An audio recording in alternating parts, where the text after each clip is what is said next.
seni, dudaklarını öpmemek bir yabancı gibi. Bilirsin ayrılık konusunda iyi değiliz ikimiz de. Bir kıvılcım yeterdi her zaman koşup geri dönmemize.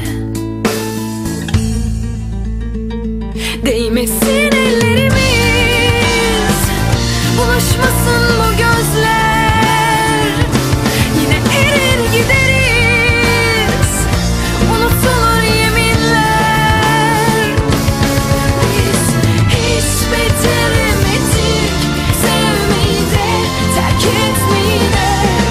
Aşk kokan dudakların karşısında direnmeyi de.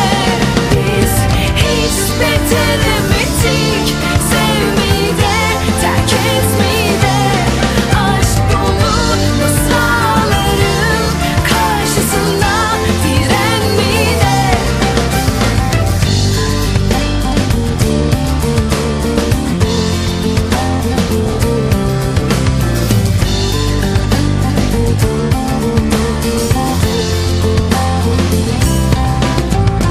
Ah ne zormuş bitsin demek, hala severken seni, dudaklarını öpmemek bir yabancı gibi. Bilirsin ayrılık konusunda iyi değiliz ikimiz de. Bir kıvılcım yeterdi her zaman koşup geri dönmemize. Değmesin ellerimiz, bulaşmasın bu gözler. Yine erir gideriz, unutulur yeminler. Biz hiç beceremedik sevmeyi de, terk etmeyi de. Aşk kokan dudakların karşısında direnmeyi de. Biz hiç beceremedik sevmeyi de, terk etmeyi de. Aşk dolu mısraların karşısında direnmeyi de.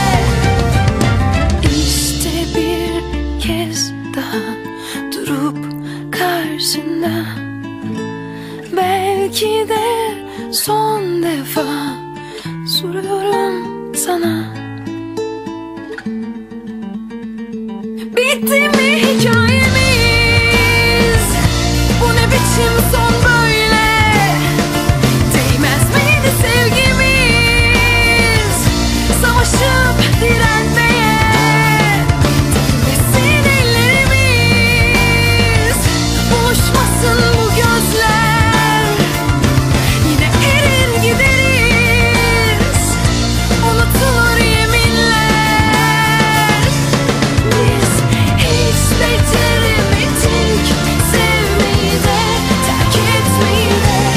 Kendimize sahip çıkıp dünyayla yüzleşmeyi de. Biz hiç beceremedik sevmeyi de, terk etmeyi de.